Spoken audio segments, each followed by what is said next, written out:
चलिए बच्चों, हम लोग MCDS से स्टार्ट करेंगे। और अगर आपको याद हो, कल हमारा एक ही केस लॉ बचा हुआ था।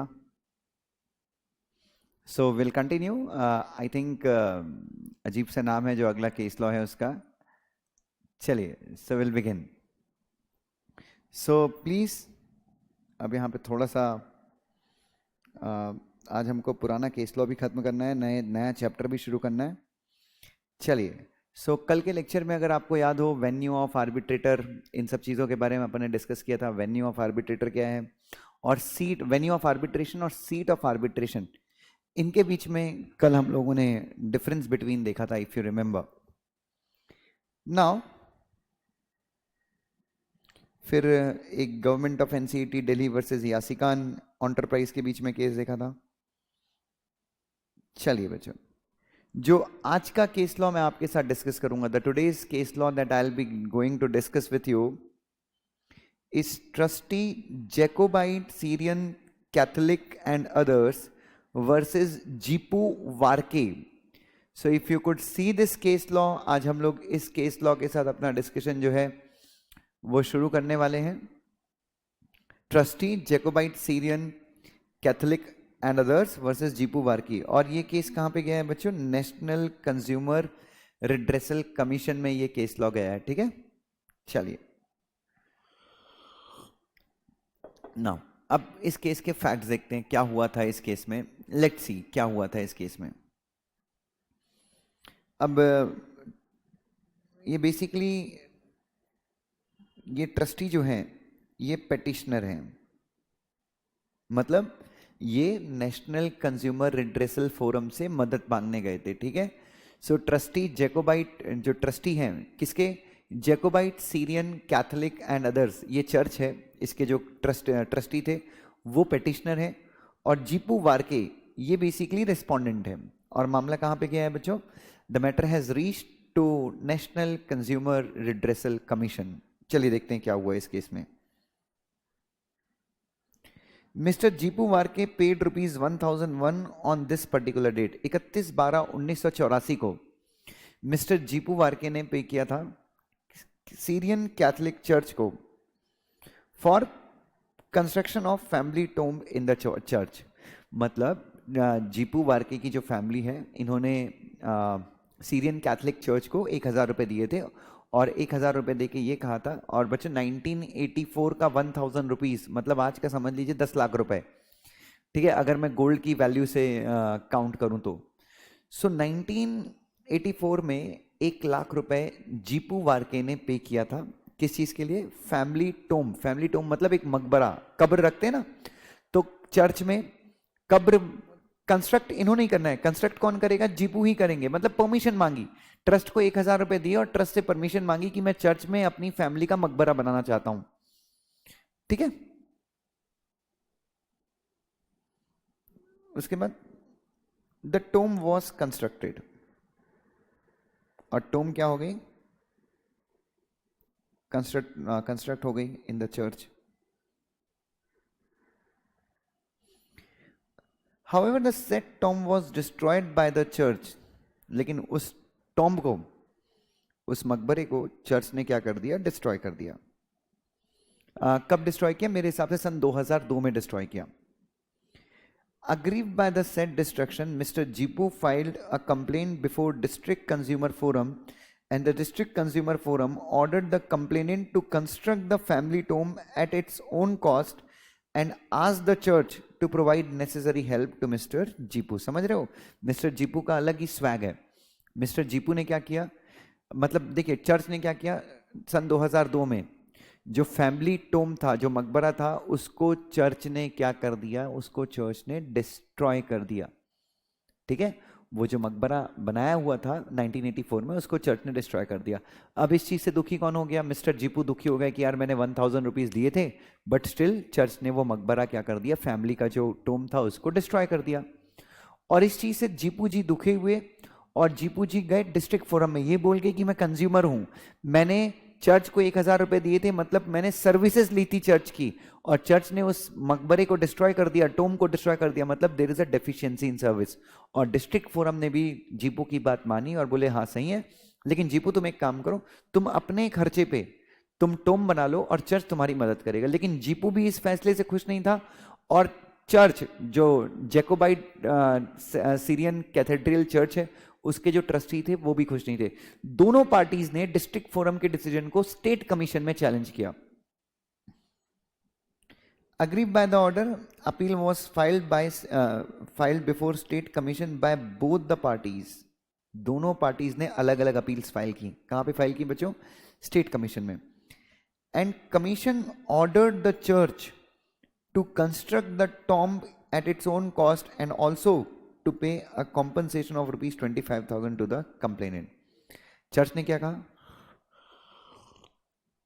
सॉरी, मामला जब स्टेट कमीशन के पास गया तो स्टेट कमीशन ने क्या कहा? स्टेट कमीशन ने चर्च को कहा कि यार अपने खर्चे पे चर्च जो है वो क्या करेगा? वो फैमिली टॉम्ब बना कर देगा, और प्लस जो मिस्टर जीपू की फीलिंग्स हर्ट हुई हैं, परेशान हुए मिस्टर जीपू, इसके लिए 25,000 रुपए का कॉम्पनसेशन भी कौन देगा? चर्च देगा मिस्टर जीपू को। बल्ले बल्ले हो गई। किसकी बल्ले बल्ले हो गई? मिस्टर जीपू की बल्ले बल्ले हो गई। Agreed by the orders of the state commission, the church मतलब ट्रस्टी जैकोबाइट चर्च का, preferred an appeal to the national consumer dispute redressal commission and the said appeal और पिटीशन वाज अलाउड। बच्चों यहां पे आपकी मॉड्यूल में लिखा है said petition was dismissed. Actually, said petition is not dismissed. Said petition is allowed. Complaint of the GPO was dismissed.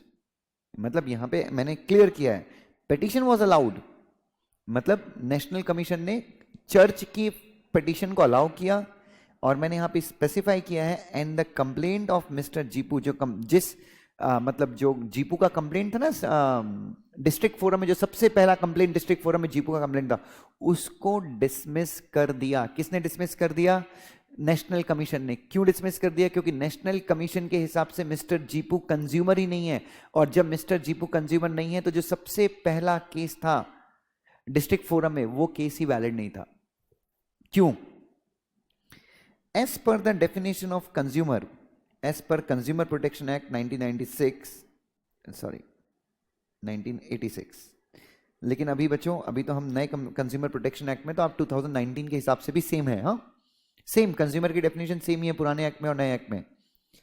Consumer means a person who buys goods और avails services, but the grant of permission for constructing family tomb does not amount to providing of services. तो अगर कोई religious institution आपको permission दे कि आप family tomb बना लो चर्च के अंदर, this does not amount to providing of services. इसका मतलब ये नहीं है कि आपको सर्विसेज प्रोवाइड की जा रही हैं। ठीक है। Now even if some amount is charged from the devotees for the construction of Tomé,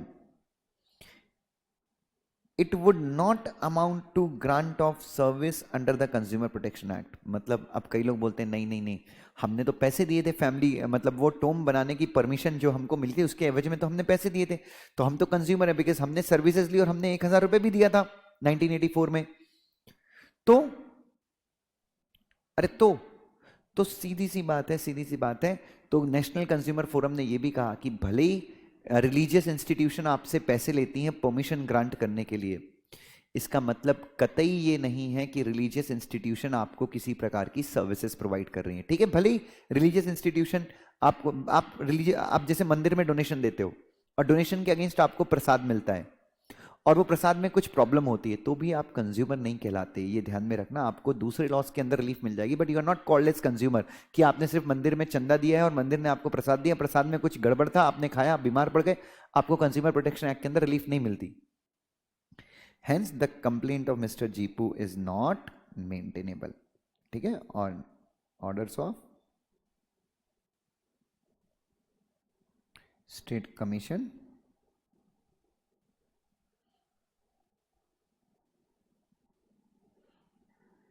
is set aside.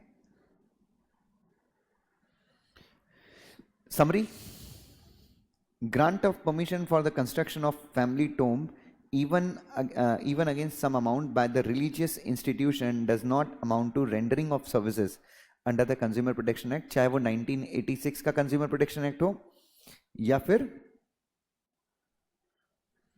2019 का कंज्यूमर प्रोटेक्शन एक्ट हो, ठीक है। तो ये चीज आप ध्यान में रखना। सो बच्चों, this was the last case law. और बच्चों ये केस लॉ आपको लिखना है अपनी नोटबुक में, प्लीज अपनी नोटबुक में अच्छे से लिखिएगा ये केस लॉ। पहली बारी में यहां से लेके यहां तक लिखिएगा, उसके बाद यहां से लेके यहां तक लिखिएगा, उसके बाद यहां से यहां तक लिखिएगा, उसके बाद यहां से यहां तक लिखिएगा, ठीक है। पॉज कर करके लिखिएगा, then write the summary. Question नहीं लिखा तो भी चलेगा। In this case will you treat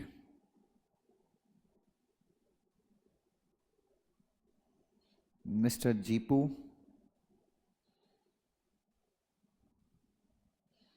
as a consumer?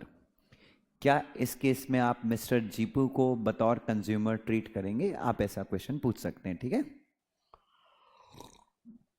Answer is no, because religious institution का केस है। तो बच्चों ये ध्यान में रखिएगा। ये सारे जो नए केस लॉज हैं, ये सारे केस लॉज आपके मॉड्यूल में ऐड हुए हैं बच्चों, ठीक है। सो हम लोग सारे नए पुराने सारे केस लॉज को अच्छे से कर रहे हैं। So this is the first case law that we have discussed. तो बच्चों सबको समझा ये case law? Has everyone understood? Akanksha, Janvi, Bushra, Shifali Rana ji, did you understand? Harshali या हिमांशु कोई है यहाँ पे?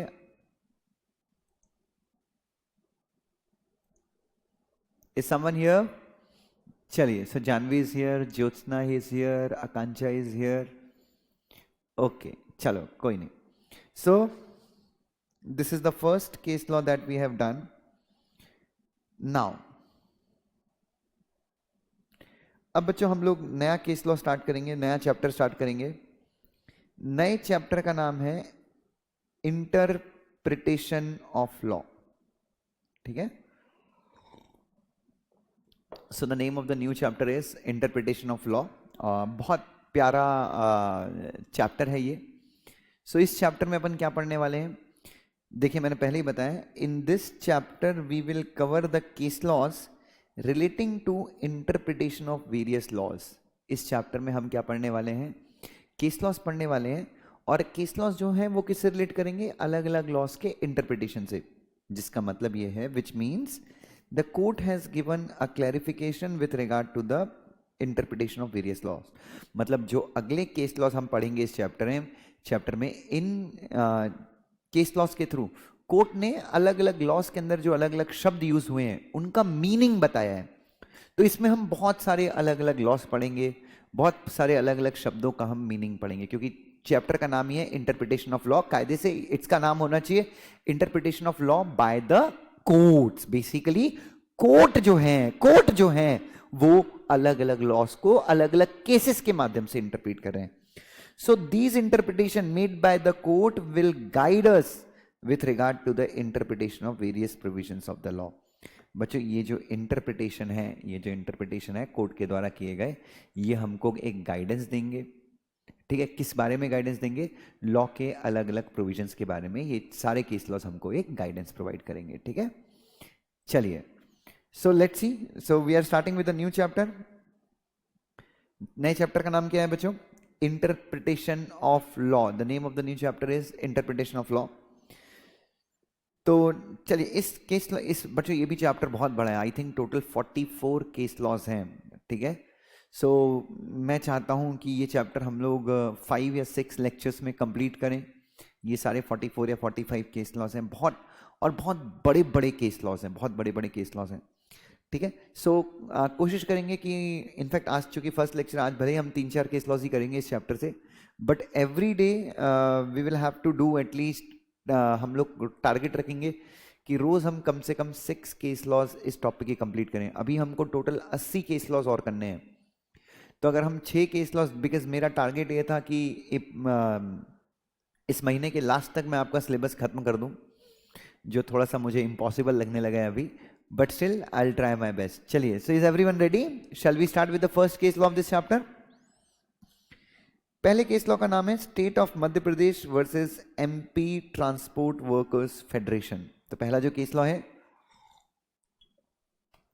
इस केस लॉ का नाम क्या है? State of MP versus MP transport workers association federation. अब इस केस लॉ की मैं आपको एक पृष्ठभूमि अगर बता दूं कि केस लॉ में बेसिकली है क्या, इस केस लॉ में व्हाट्स देयर, चलिए ध्यान से देखते हैं। So what is there in this particular case law? इस केस लॉ में हम क्या पढ़ने वाले हैं? सो बच्चों 1982 में मध्य प्रदेश गवर्नमेंट ने एक अमेंडमेंट एक्ट पास किया, मध्य प्रदेश अमेंडमेंट एक्ट 1981 में, सॉरी।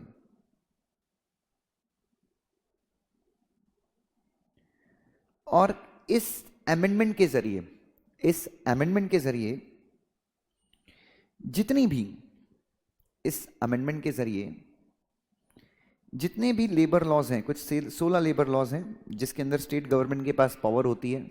आपको पता है लेबर लॉ जो है वो they are the part of concurrent list, मतलब इसके ऊपर स्टेट भी लॉ बना सकता है, यूनियन भी लॉ बना सकता है।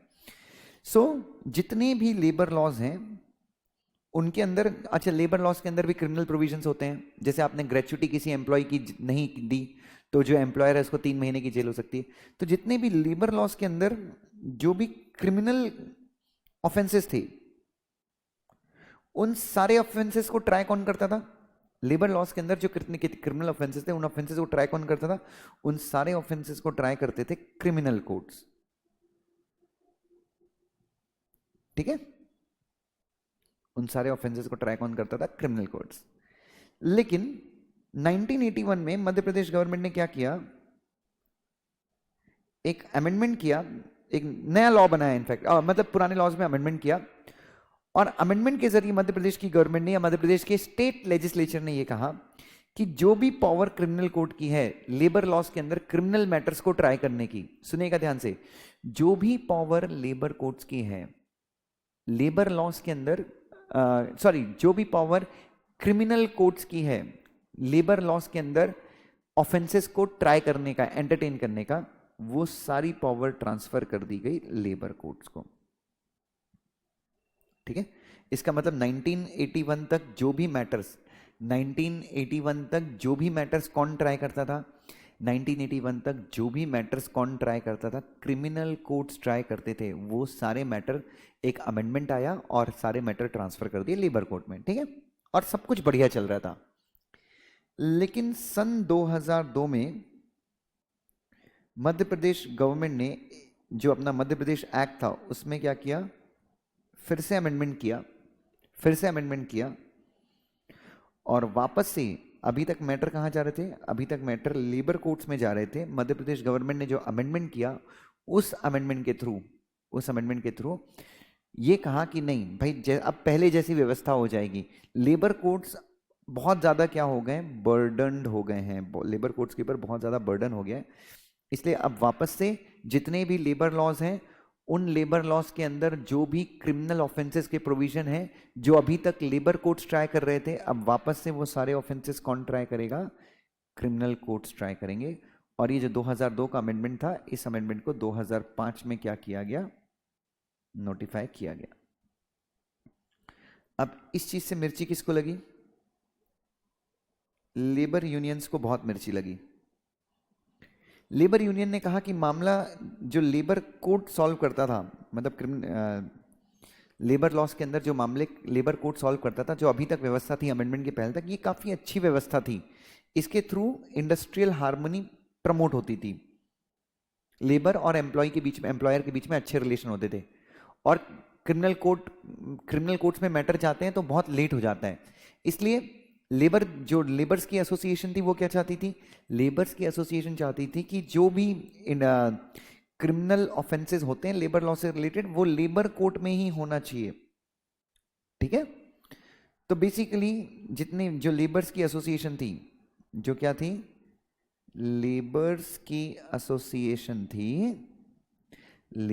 एसोसिएशन ने जो अमेंडमेंट एक्ट आया या जो अमेंडमेंट का नोटिफिकेशन आया 2005 में, या जो नोटिफिकेशन आया उसको हाई कोर्ट में चैलेंज किया। ठीक है, और हाई कोर्ट में क्यों चैलेंज किया? किस आधार पे चैलेंज किया? कि भाई मामला जब लेबर कोर्ट में सॉल्व होता था तो हमको जल्दी जस्टिस मिलता था। क्रिमिनल कोर्ट में जाएंगे तो वहां पे तो दुनिया भर के क्रिमिनल ऑफेंसेस ट्राई होते हैं, तो क्रिमिनल कोर्ट में तो बहुत टाइम लग जाएगा। और आर्टिकल 21 जो कॉन्स्टिट्यूशन ऑफ इंडिया है उसके अंदर right to life and personal liberty है, तो इसके अंदर एक और राइट आता है, right to get speedy justice. Right to get speedy justice is also, right to get speedy justice is also covered under article 21। मतलब जिंदगी अगर जीना है तो जिंदगी जीने के लिए न्याय का जल्दी मिलना भी बहुत जरूरी है। लेकिन ये अमेंडमेंट जो 2005 का है, ये लेबर्स को जो जल्दी न्याय दिलाने वाला प्रोविजन है, लेबर कोर्ट वाला प्रोविजन है, उसको हटाई जा रही है, उसको हटाया जा रहा है। बच्चों, मध्य प्रदेश के हाई कोर्ट ने क्या किया? मध्य प्रदेश के हाई कोर्ट ने लेबर्स की बात मान ली, लेबर यूनियन की बात मान ली, और ये जो लॉ था, जो अमेंडमेंट था 2005 का, उसको क्या कर दिया? 2005 के अमेंडमेंट को क्या कर दिया? कैंसिल कर दिया, और कहा कि ये जो अमेंडमेंट है ये अनकॉन्स्टिट्यूशनल है। मध्य प्रदेश गवर्नमेंट इससे काफी दुखी हो गई, और मध्य प्रदेश गवर्नमेंट अभी सुप्रीम कोर्ट की शरण में आई है। अब जनता आपसे जवाब पूछती है कि सुप्रीम कोर्ट किसका साथ देगा? बोलो मुझे, सुप्रीम कोर्ट का ऊंट किस करवट जाएगा? सुप्रीम कोर्ट लेबर्स का साथ देगा, या फिर क्योंकि सुप्रीम कोर्ट क्या बोलेगा कि मामले वापस से क्रिमिनल कोर्ट्स के पास जाने चाहिए या फिर लेबर कोर्ट्स के पास जाने चाहिए? सुप्रीम कोर्ट क्या इस अमेंडमेंट को अपहेल्ड करेगा या फिर सुप्रीम कोर्ट हाई कोर्ट के ऑर्डर को कंफर्म करेगा? चलिए, समझा बेसिक बच्चों इस केस लॉ का क्या है? Has everyone understood the basics of this case law? Himanshu भाई, हिमांशु भाई समझा क्या क्या क्या मैं क्या करा रहा हूं आपको? चलिए, एक बारी देखते हैं, ठीक है? चलो,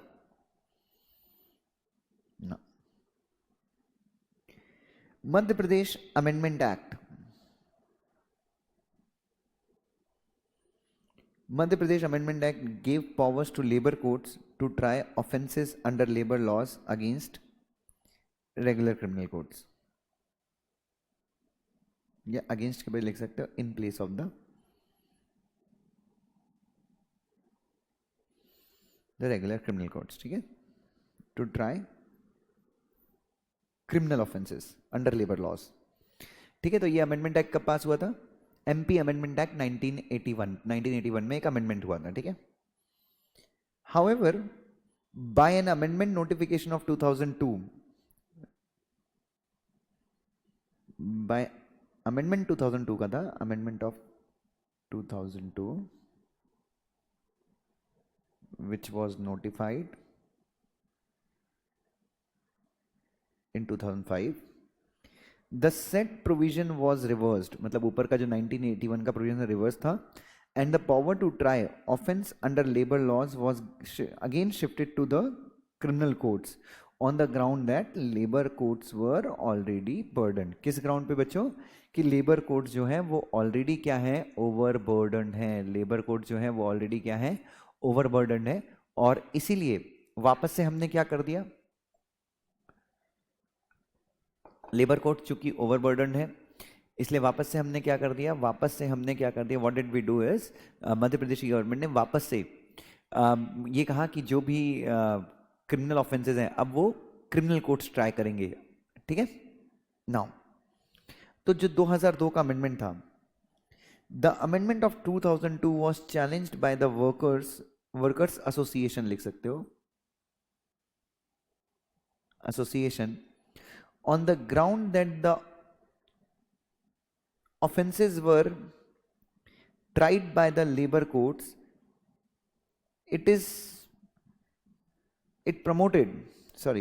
on the ground that the offences were tried by labor courts, that when the offences were tried by the labor court, it promoted industrial harmony. जब offences को labor courts try करते थे, entertain करते, तो इससे industrial harmony, औद्योगिक सौहार्द्रता होती थी, मतलब चीजें अच्छी थी, डर नहीं था कि साला जेल जाएंगे या जैसे भी प्रोविजन से, और लेबर कोर्ट लेबर्स के दर्द को ज्यादा अच्छे समझता था, जेल तो खैर जाना पड़ता। The amendment of 2005 the amendment notification of या अमेंडमेंट ऑफ 2002 करना, नोटिफिकेशन 2005 में आया था. The amendment of 2002 was challenged before the high court by the transport worker federation and the high court by an order struck down the amendment of 2002. और high court ने क्या किया? High court ने एक order दिया और order के जरिए हाई कोर्ट ने उस अमेंडमेंट को क्या कर दिया? स्ट्रक डाउन कर दिया, स्ट्राइक ऑफ कर दिया, कैंसिल कर दिया. ठीक है, किस ग्राउंड पे? On the ground that under article 21 of constitution of India a person has a right to get speedy justice and the amendment takes away the right of speedy justice by shifting the offenses to criminal courts from the labor courts. ठीक है, essential ingredient मतलब high court ने ये माना कि protection of life और personal liberty जो article 21 है उसका एक इसेंशियल इंग्रेडिएंट है right to get speedy justice. ठीक है, इसेंशियल ब्रैकेट में लिखना, essential ingredient of right of life is the right to get speedy justice. ठीक है, अब क्या हुआ? The state of MP agreed by the order of High Court filed an appeal before the Supreme Court and the Supreme Court allowed the appeal and upheld the validity of 2002 amendment on the following ground. लेकिन Supreme Court ने क्या किया बच्चों? मैं जो आपसे पूछा था, what Supreme Court did? Supreme Court ने, बच्चों ध्यान से सुनिएगा, Supreme Court ने जो अमेंडमेंट लाया गया था, मतलब 2002 का अमेंडमेंट था, सुप्रीम कोर्ट ने उसको अपहेल्ड किया, सपोर्ट किया और हाई कोर्ट का जो डिसीजन था उसको क्या कर दिया? सेट असाइड कर दिया. क्यों? सुप्रीम कोर्ट ने क्यों माना कि नहीं? सुप्रीम कोर्ट ने माना कि नहीं भाई, अब वापस से आप क्रिमिनल कोर्ट में शिफ्ट कर रहे हो क्रिमिनल ऑफेंसेस को अगेंस्ट द लेबर कोर्ट्स, ये जस्टिफाइड है. क्यों? Till 1981 the offences under labour laws were tried by the criminal courts only. भाई पहले तो ऐसा ही था, क्रिमिनल कोर्ट्स ही ट्राई करते थे ऑफेंसेस को. In 1981 by amendment the offences under labour laws were shifted. 1981 में शिफ्ट हुए थे. In respect of criminal matter it will be good if criminal courts try the criminal offences. मतलब supreme court को ऐसा लगता है कि इस क्रिमिनल मैटर्स में अच्छा यही होगा कि क्रिमिनल कोर्ट्स ही क्या करें? फैसला सुनाए. Now the function of supreme court is not to test the power of legislature. मतलब सुप्रीम कोर्ट यहां पे बैठा हुआ है ना, सुप्रीम कोर्ट ये चेक नहीं करता कि मध्य प्रदेश की गवर्नमेंट ने या मध्य प्रदेश के लेजिस्लेचर ने सही किया या गलत किया. ये सुप्रीम कोर्ट का फंक्शन नहीं है. It is the legislature which decides the matter of providing expeditious justice. ये लेजिस्लेचर है, सरकार है, लॉ मेकिंग बॉडी है, स्टेट का लेजिस्लेचर है, वो डिसाइड करता है कि स्पीडी जस्टिस कैसे प्रोवाइड होगा. Prior to 1981, the criminal courts were trying the offences and no complaint has been filed,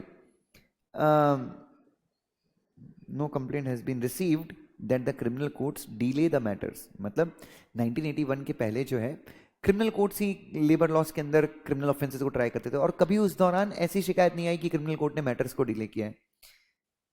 और ये वाला जो पॉइंट है कि क्रिमिनल कोर्ट में जाके मैटर डिले होगा, इस पॉइंट पे या डी वाले पॉइंट को जो रेस्पोंडेंट है, जो लेबर एसोसिएशन है, उसने भी अपोज नहीं किया.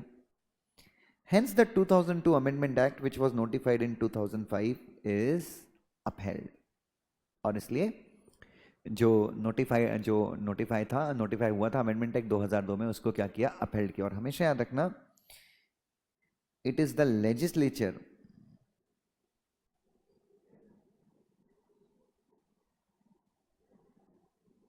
which decides the manner of providing speedy justice. Supreme court के हिसाब से अगर लॉ मेकिंग बॉडीज को लगता है, मतलब लेजिस्लेचर को लगता है, मध्य प्रदेश के लेजिस्लेचर को लगता है कि अभी क्रिमिनल कोर्ट ज़्यादा स्पीडी जस्टिस प्रोवाइड करेंगे, तो उनके हिसाब से वो ठीक है. हम देखिए, जब तक कॉन्स्टिट्यूशन पिक्चर में नहीं आता, ठीक है, और अगेन मतलब यही मतलब आर्टिकल 21 भी अफेक्ट नहीं हो रहा है सुप्रीम कोर्ट के हिसाब से, because it is a legislature को ये लगता है कि भाई ये जो क्रिमिनल कोर्ट्स हैं ये ज़्यादा फास्ट जस्टिस देंगे, तो ज़्यादा फास्ट जस्टिस ये देंगे, तो कहीं ना कहीं आपका आर्टिकल 21 अफेक्ट नहीं हो रहा है, क्योंकि आपको क्रिमिनल कोर्ट भी फास्ट जस्टिस देंगे, ऐसा मध्य प्रदेश गवर्नमेंट को लगता है। और सुप्रीम कोर्ट उस चीज में इंटरफेयर नहीं कर रहा है। Supreme court does not interfere with the powers of legislature. Summary, the legislature has the power to determine what is the correct method of providing justice to the common man. Supreme court legislature के पास ये पूरी power है कि वो decide कर सकता है कि कॉमन मैन को जस्टिस प्रोवाइड करने का सही तरीका क्या है।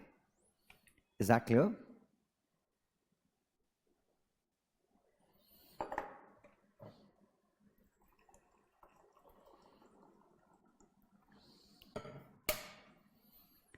चलिए आगे बढ़ जाए। नेक्स्ट देखिएगा बच्चों, Nevada properties private limited versus state of Maharashtra, और मामला गया है सुप्रीम कोर्ट में। ठीक है, चलिए so let's see what this case law is about. Nevada properties, और नेवाडा प्रॉपर्टीज का केस पढ़ने के पहले बच्चों यहां पे कोई है कि नहीं मेरे साथ? यहां तो कोई दिख ही नहीं रहा है मेरे को।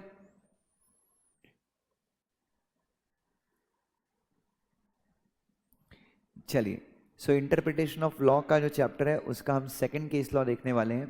Second case law is about what बेटा? Nevada properties private limited versus state of Madhya Pradesh. और ये मैटर कहाँ का है? This matter is of supreme court.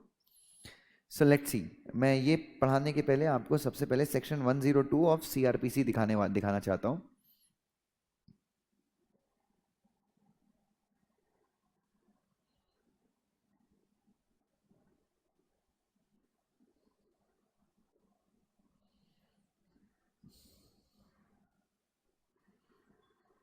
इधर देखिए, प्लीज सी हियर, एक बार सेक्शन 102 ऑफ सीआरपीसी देखिए।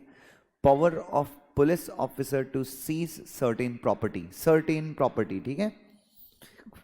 Any police officer may seize any property which may be alleged और suspected to have been stolen और which may be found under the circumstances which create suspicion of commission of offense। Basically section 102 of CrPC जो है police officer को power देता है कि police officer को अगर किसी भी पर्टिकुलर प्रॉपर्टी के ऊपर डाउट है, प्रॉपर्टी मेरे पास है, मेरी घड़ी मेरे पास है, बट पुलिस ऑफिसर को लगता है कि ये प्रॉपर्टी, ये घड़ी मैं किसी से चुरा कर लाया हूं, ठीक है, या फिर ऐसा है कि पुलिस वाले को लगता है कि यार पुलिस वाले के मन में कोई प्रॉपर्टी डाउट क्रिएट करती है कि ये जो प्रॉपर्टी ना, ये किसी गुनाह से रिलेटेड है।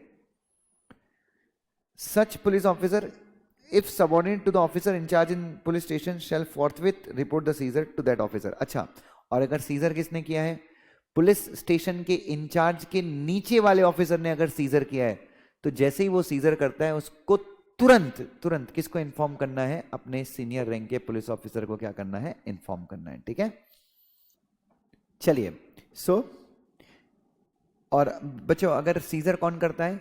पुलिस स्टेशन का जो इंचार्ज वाला ऑफिसर है, अगर उसके नीचे का ऑफिसर अगर सीजर करता है तो उसकी जिम्मेदारी क्या है? वो तुरंत जो पुलिस स्टेशन का इंचार्ज है उसको इमीडिएटली रिपोर्ट करे सीज करने के बाद, ठीक है। उसके बाद every police officer acting under subsection 1 मतलब जो बंदा प्रॉपर्टी को सीज कर रहा है, जब्त कर रहा है, जब्त करना सीज करने का मतलब, shall immediately report the seizure to the magistrate having jurisdiction and where the property seized is such that it cannot be conveniently transported to the court।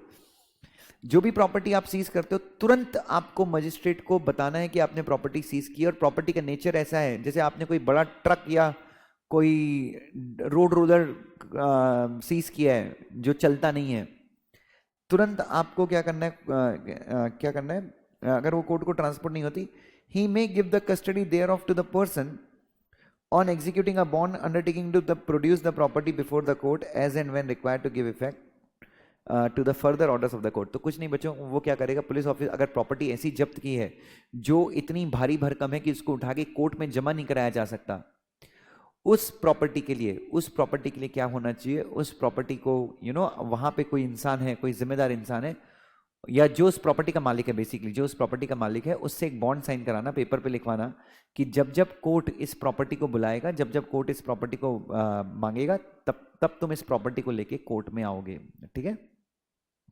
सो यहाँ पे झगड़ा क्या है? तो सेक्शन 102, ये मैंने आपके सामने सीआरपीसी का एक सेक्शन पढ़ा है, सेक्शन नंबर 102, और आपके सामने पढ़ा है। अब जो अगला झगड़ा है इस चीज को लेके है, Niwada properties limited versus state of Maharashtra, जो सुप्रीम कोर्ट का केस है। इसमें झगड़ा क्या है? इन this case law the supreme court define the meaning of the word any property, या फिर सर्टेन प्रॉपर्टी शब्द का मतलब जो है वो सुप्रीम कोर्ट ने इंटरप्रेट किया, used in section 102 of the CPC 1973, which authorizes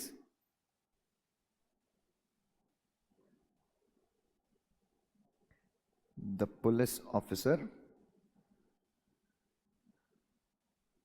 to do seizure of the properties. ठीक है ना? तो बेसिकली इस केस में सुप्रीम कोर्ट ने क्या डिफाइन किया बच्चों? Any property. ये जो शब्द है ना, कौन सा शब्द? एनी प्रॉपर्टी शब्द को सुप्रीम कोर्ट ने इस केस में डिफाइन किया।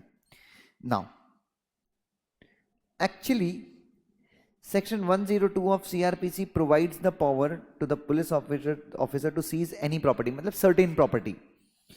The question was whether any property includes immovable property और नॉट। और क्वेश्चन ये है कि बच्चों ये जो एनी प्रॉपर्टी शब्द यूज किया, मतलब पुलिस ऑफिसर, अब एनी सर्टेन प्रॉपर्टी मतलब any property, it can B movable property also, it can B immovable property. लेकिन अपने देश में एक यूनानिमस ओपिनियन नहीं बन पा रहा था। कुछ हाई कोर्ट बोलते थे कि सेक्शन 102 के अंदर इमूवेबल प्रॉपर्टी भी आएगी, कुछ हाई कोर्ट बोलते थे कि नहीं नहीं नहीं, सेक्शन 102 के अंदर इमूवेबल प्रॉपर्टी नहीं आती, बिकॉज इमूवेबल प्रॉपर्टी को सीज नहीं कर सकते। मतलब सीज करना मतलब जैसे जब्त करना, जैसे ये घड़ी है आप इसको जब्त कर सकते हो, मेरे से छीन लो, इमूवेबल प्रॉपर्टी को आप वैसे सीज नहीं कर सकते। तो हाई कोर्ट्स का जो ओपिनियन था वो भी अलग अलग था। समझ में आ रहा है मैं क्या बोल रहा हूं बच्चों? जो हाई कोर्ट का ओपिनियन था, even that opinion was different, वो भी अलग अलग था। देखिए, some high court stated that any property includes immovable property and some high court stated that it does not include immovable property through their judgment। तो high courts की जो राय थी वो भी अपने जजमेंट के माध्यम से अलग अलग थी। The bench of Supreme Court said that the expression in section 102 of CRPC any property does not include immovable property due to the following reason।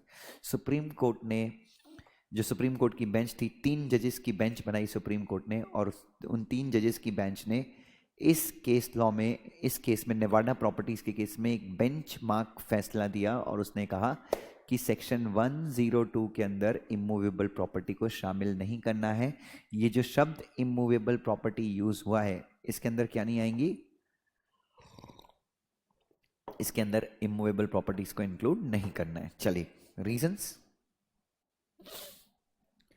Immovable property in strict sense, strict sense मतलब अगर immovable property को अपन strictly अगर देखें, can not B Cs. नहीं, कई लोग बोल सकते हैं उसके ऊपर ताला लगा दिया तो सीज होगा, नहीं। देखिए, सीज करना मतलब जब्त कर लेना। तो क्या इमूवेबल प्रॉपर्टी को उठा के तुम अपनी जेब में डाल सकते हो, कार में रख सकते हो? नहीं। तो स्ट्रिक्ट सेंस में वो जब्त नहीं हो सकती, number 1। However documents of title of immovable property can be seized or taken in custody or produced before the court, or produced before the court। so क्या सीज नहीं हो सकता बच्चों? स्ट्रिक्ट सेंस में इमूवेबल प्रॉपर्टी सीज नहीं हो सकती। हाँ, लेकिन यह है कि इमूवेबल प्रॉपर्टी के डॉक्यूमेंट सीज हो सकते हैं। ठीक है, उसको इमूवेबल प्रॉपर्टी के डॉक्यूमेंट्स को आप कस्टडी में ले सकते हो और उसको कोर्ट में भी प्रोड्यूस कर सकते हो, जैसा कि सेक्शन 102 में लिखा है कि कोर्ट में भी प्रोड्यूस करना होता है सीज्ड प्रॉपर्टी को। ये पहला रीजन। तो पहली चीज सुप्रीम कोर्ट ने कहा कि अगर आप स्ट्रिक्टली देखो तो immovable property can not be seized easily, strict sense में। अब immovable property can be locked and sealed. हाँ, इमूवेबल प्रॉपर्टी को सीज करने से अच्छा क्या कर सकते हो आप? लॉक कर सकते हो, उसके ऊपर आप सील लगा सकते हो कि इसको हमने कब्जे में ले लिया है। It can be said that seize includes the action of attachment। आप ये कह सकते हो। हाँ, अब आप तो सीज को मतलब सीज का मतलब ये हो सकता है कि आप इमूवेबल प्रॉपर्टी को आप लॉक और सील कर सकते हो।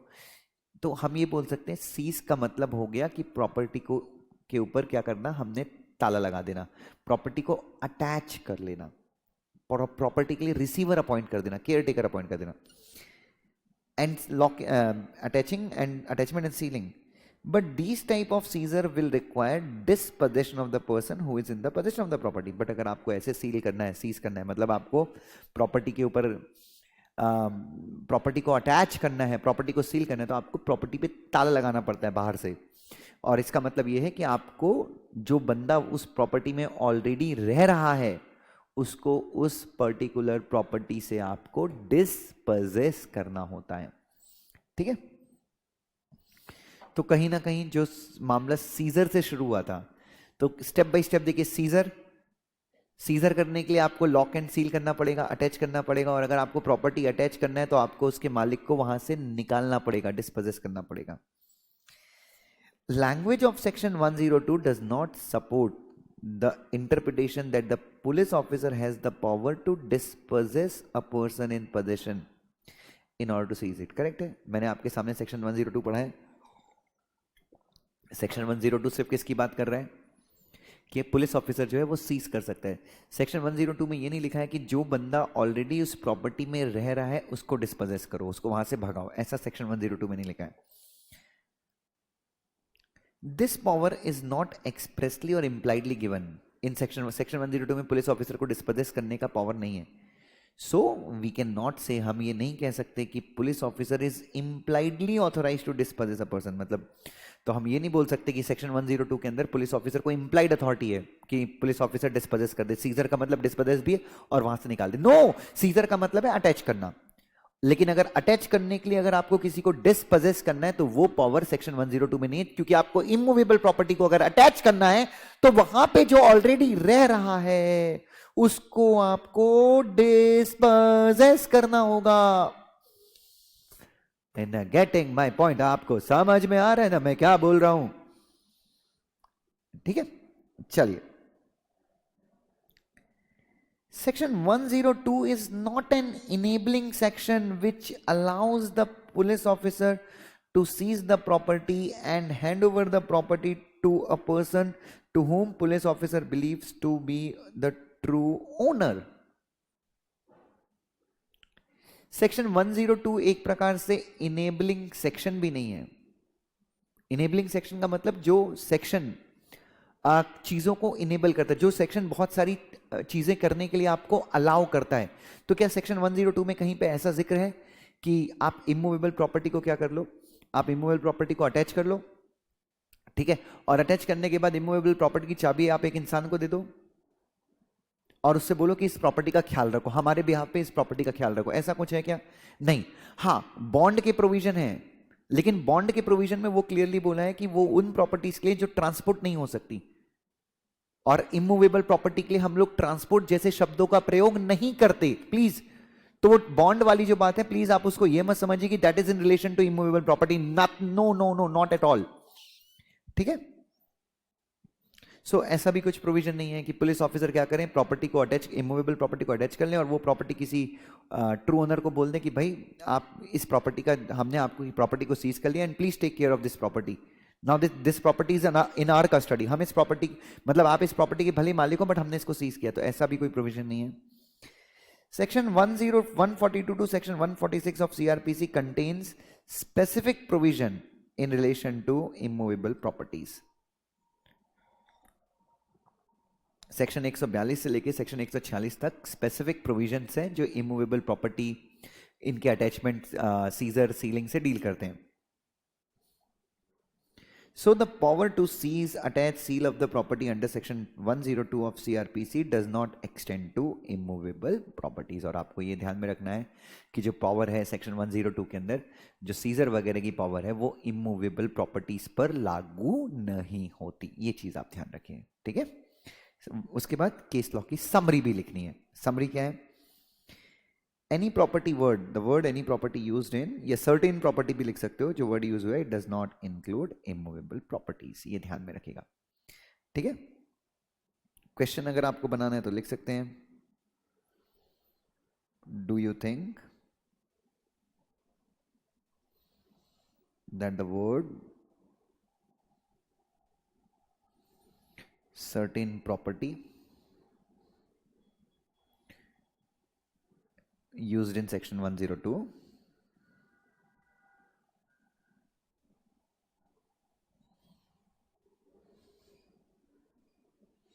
of CRPC 1908.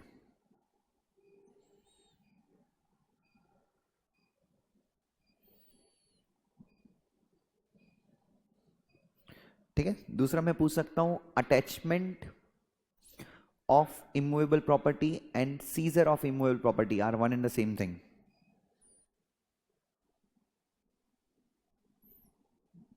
Do you think attachment and seizure of immovable property are same?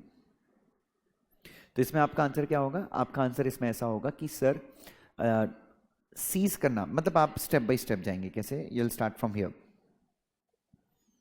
पहला पॉइंट आप ये लिखेंगे, दूसरा पॉइंट ये लिखेंगे, तीसरा पॉइंट ये लिखेंगे, चौथा पॉइंट ये लिखेंगे। सेम जो अपने लिखा है आप वही चीज लिखेंगे और लास्ट में आप कंक्लूड करेंगे कि इमूवेबल प्रॉपर्टी स्ट्रिक्ट सेंस में सीज नहीं हो सकती, ये कंक्लूड करेंगे। It can be attached but with regard to attachment of the immovable property, with regard to attachment of immovable property there are certain procedures. We need to dispossess the person who is already living in the property. ठीक है, attachment may also include taking over the document of title of the property, ऐसा लिख सकते हैं। लेकिन अगर आप strictly बोलो तो immovable property cannot be seized, it can be attached। ठीक है, so attachment is the better word. आपको कमेंट नहीं करना है बच्चों, आपको कुछ कंक्लूजन नहीं करना है, क्योंकि कई लोग तो इन वर्ड्स को इंटरचेंजेबली करते हैं, यार मेरा घर सीज हो गया है ऐसा। तो प्रैक्टिकली तो दोनों शब्दों को इंटरचेंजेबली यूज करते हैं, बट स्ट्रिक्ट सेंस में immovable property can not be seized, it can be attached by following the procedures given in the law. ऐसा आप आंसर लिखेंगे। So this is one of the case laws. चलिए अब अगला जो केस है वो तो और भी बेहतरीन केस है। इंटरटेक India private limited versus Priyanka Mohan. And this case बच्चों, ये जो केस है ये केस है दिल्ली हाई कोर्ट के सामने। बेसिकली चलिए इस केस में हुआ क्या ये देखते हैं, और बहुत सिंपल सा केस है।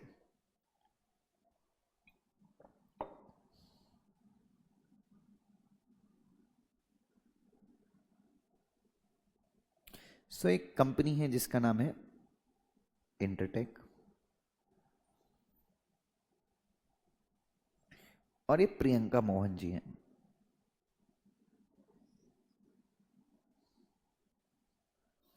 ठीक है, सो एक कंपनी है, कंपनी का नाम है इंटरटेक, और ये प्रियंका मोहन जी हैं। ठीक है, सो प्रियंका मोहन जी क्या है? She happens to be an employ. Priyanka Mohan ji एक प्रकार से कर्मचारी है, एम्प्लॉय हैं। किसकी एम्प्लॉय हैं? इस कंपनी की। कंपनी का नाम क्या है? इंटरटेक की एम्प्लॉय हैं प्रियंका मोहन जी। ठीक है, नाउ इंटरटेक ने अचानक से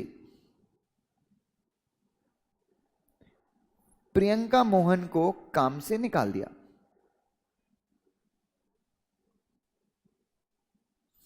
एक टर्मिनेशन नोटिस दिया और बेइज्जती करके निकाला। किसको निकाला? प्रियंका मोहन जी को। ठीक है, ओके। इस चीज से प्रियंका मोहन जी जो हैं वो काफी ज्यादा खिन्न हो गई, दुखी हो गई कि यार मुझे ना बड़े गलत तरीके से निकाला गया है, I have been removed in a very wrong manner. और इन्होंने कहा, इन्होंने डिस्ट्रिक्ट कोर्ट में केस फाइल किया। किसके अगेंस्ट? अपने एम्प्लॉयर के अगेंस्ट। किस चीज का? मेंटल हैरेसमेंट का, लॉस ऑफ रेपुटेशन का, कि मेरी इज्जत भी खराब की इन्होंने, अचानक से बोल दिया नहीं आने का। ठीक है, एंड प्लस डैमेजेस भी क्लेम किए। ठीक है, तो मेंटल हैरेसमेंट बोला, और इन्होंने कहा कि इनका जो रिमूवल हुआ है, इनको जो कंपनी से निकाला गया है या टर्मिनेशन हुआ है, that is removal is null and void. ठीक है, इज दैट क्लियर?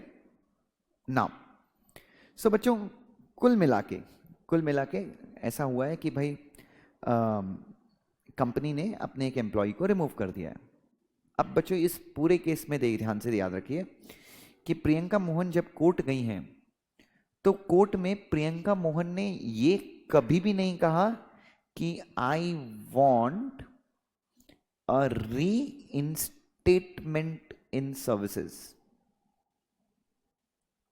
मतलब हाँ, इन्होंने ये कहा कि मेरे को जो निकाला है वो नल एंड वॉइड है, इलीगल है, आपने जिस तरीके से मेरे को निकाला है।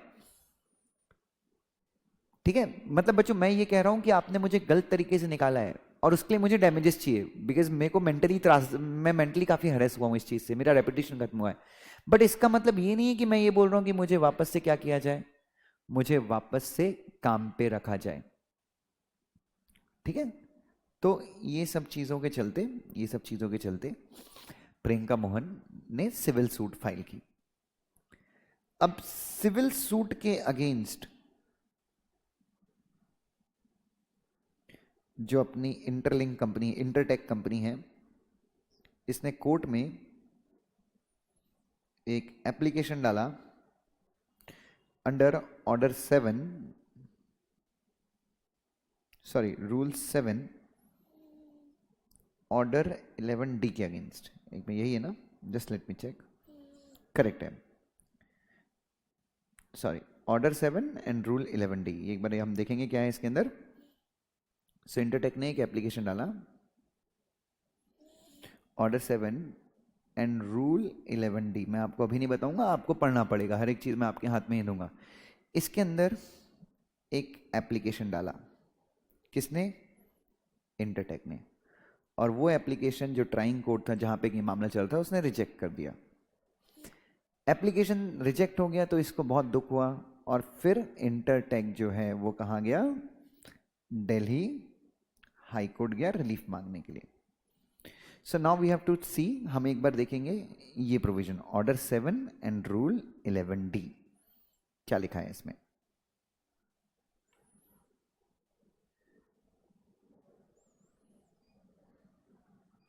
Yes,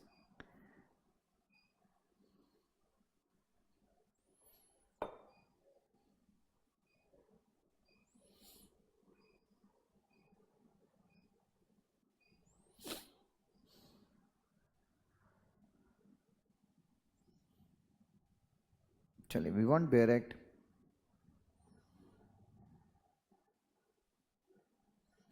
So 11D is what?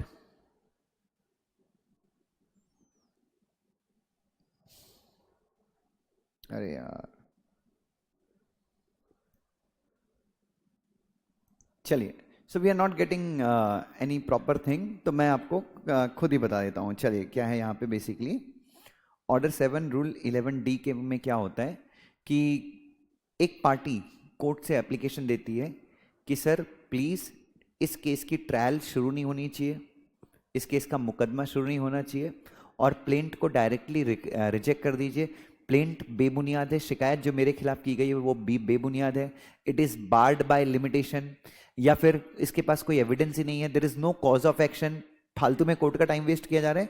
तो याद रखिएगा बच्चों, just remember order 7 and rule 11, तो ABCD के अंदर अलग अलग ग्राउंड्स है, बट ऑर्डर 7 और रूल 11 के अंदर एक पार्टी कोर्ट से रिक्वेस्ट करती है कि सर प्लेंट को रिजेक्ट कर दिया जाए। ठीक है, चलो देखते हैं मामला कहां चला गया बच्चों। मामला दिल्ली हाईकोर्ट में चला गया। और अब दिल्ली हाईकोर्ट क्या करता है? क्या दिल्ली हाईकोर्ट प्रियंका मोहन का साथ देगा या फिर दिल्ली हाईकोर्ट रियल टेक का साथ, जो कंपनी है इंटरटेक का साथ देगा? चलिए देखते हैं। सो लेट्स सी क्या हुआ था। Priyanka Mohan is the employ of Intertek India and was employed as a business development manager with Intertek India. Intertek India क्या है? पिटिशनर है जो हाईकोर्ट गया है, हाईकोर्ट में पिटीशन फाइल की जिसने। Now Priyanka Mohan services were terminated bye इंटरटेक India and being aggrieved she filed a suit against the company claiming that her termination was null and void and also sought damages on account of mental harassment and loss of reputation। उसने कहा कि भाई मेरा जो termination है that is null and void, and she also claim damages. ठीक है. Now the company मतलब Intertek filed an application under order 7 and rule 11D of CPC stating that contract of service was a terminable contract. कि भाई जो contract of service में हमारा और प्रियंका का हुआ था that was a terminable contract, उसको कभी भी कैंसिल किया जा सकता था. And no suit can be filed for reinstatement. और रीइंस्टेटमेंट प्रियंका मोहन को वापस रखने के लिए कोई भी केस फाइल नहीं कर सकती प्रियंका मोहन. तो प्रियंका मोहन जो ये केस कर रही है ना वो अपने आप को वापस काम पे रखवाने के लिए कर रही है. तो कोई ग्राउंड नहीं है, देयर इज नो ग्राउंड, क्योंकि contract was a fully terminable contract. तो प्लीज मैं इस कोर्ट से गुजारिश करता हूं, रियल टेक के वकील ने कहा कि एक ये प्लेंट इसका जो केस है उसको डिसमिस किया जाए. The application was dismissed bye the court. Court ने एक ऑर्डर दिया और ऑर्डर पास करके कोर्ट ने उस एप्लीकेशन को डिसमिस कर दिया. तो हमने हाई कोर्ट में, मतलब ये जो कंपनी थी उसने हाई कोर्ट में एक पिटीशन फाइल करी. ठीक है. Hence the company filed a petition before the high court and the said petition, और जो पिटीशन थी दैट वाज डिसमिस्ड. और बच्चों रूल 11D के अंदर अगर आपका एप्लीकेशन रिजेक्ट होता है तो you always have the option to file a petition in the higher court. मतलब हाई कोर्ट में आप पिटीशन या जो भी सुपीरियर कोर्ट है आप वहां पे पिटीशन फाइल कर सकते हैं. ऐसा CPC में ही लिखा हुआ है. नाउ किस ग्राउंड पे? Respondent had not claimed reinstatement in the service. She just claimed that her termination is null and void. तो सबसे पहली बात यह है, हाई कोर्ट ने यह कहा कि गधे, नीचे वाले कोर्ट ने तेरा एप्लीकेशन रिजेक्ट करके सही किया. क्यों? क्योंकि रेस्पोंडेंट मतलब जो प्रियंका मोहन है वो तो ये बोल ही नहीं रही है कि उसको तुम्हारे यहाँ काम पे वापस आना है. तुमने तो बेइज्जती करके निकाला है, उसको क्यों चाहिए तुम्हारे यहाँ पे काम में वापस आए? वो बस ये बोल रही कि तुम ना, उसका जो टर्मिनेशन है वो बदले की भावना से किया गया, that is null and void, illegal है. The respondent just wanted to claim damages if her termination is proved illegal. उसको सिर्फ उसने बस ये साबित करना है. अगर वो ये साबित कर दे कि उसका टर्मिनेशन क्या है, इलीगल है, तो उसको डैमेजेस चाहिए जो उसको मेंटल हैरेसमेंट हुआ है. The respondent has stated before the court that she was also barred from claiming damages. This is never the intention of the law. अब ये रेस्पोंडेंट जो गधा है, रेस्पोंडेंट का जो वकील है, उसने कोर्ट में क्या बोला कि सर हम लोगों की जो टर्म्स एंड कंडीशंस थी उसके आधार पे वो डैमेजेस भी क्लेम नहीं कर सकती. मतलब जिस तरह से हमने उसको निकाला तो उसको डैमेज क्लेम करने का कोई राइट नहीं है. मतलब हम जैसे चाहे विमेन एम्प्लॉय को निकाल सकते हैं और उसके पास कोई हक नहीं होता कि वो हमें डैमेजेस क्लेम करे. कोर्ट ने कहा कि गधे, ये तू डिसाइड नहीं करेगा, ये कोर्ट डिसाइड करेगा. और लॉ की इंटेंशन बच्चों, लॉ हमेशा अग्रीव पार्टी के साथ खड़ा होता है. If remedies will not be provided to the respondent, Priyanka Mohan को अगर रेमेडीज नहीं दी जाएंगी, she would be left remediless. और उसको अगर रेमेडी नहीं मिली कोर्ट से, नीचे वाले कोर्ट से, तो she will be left remediless. Hence the petitioner of the petitioner is dismissed. और इन ग्राउंड्स पे पिटिशनर की पिटिशन को क्या किया गया है, डिसमिस किया गया है. ठीक है. एक बार ऑर्डर 7 एंड रूल 11 आप रीड कर लीजिएगा. ठीक है. सो बच्चों these are the case laws. और बच्चों this is the true manner. हम लोग हमेशा ही लिखते हैं बच्चों. मेरे ख्याल से आपकी 1-2 नोटबुक तो भर गई होंगी. अभी तक हम लोगों ने इतने सारे केस लॉज लिखे हैं. सो प्लीज़ ये सारे केस लॉज इसी तरीके से अपने नोटबुक में लिखिएगा, बिकॉज मैं हमेशा मानता हूँ कि राइटिंग प्रैक्टिस जो है वो काफ़ी अच्छे से होनी चाहिए. ठीक है. तो बच्चों आज के लिए बस करेंगे. Will see the rest of the case laws. मेरे ख्याल से अभी 95 के 88 केस लॉज हैं जो हमको अभी लिखने हैं. सो प्लीज़ अपनी नोटबुक एकदम अच्छे से कंप्लीट कीजिएगा. ठीक है. चलिए, थैंक यू सो मच.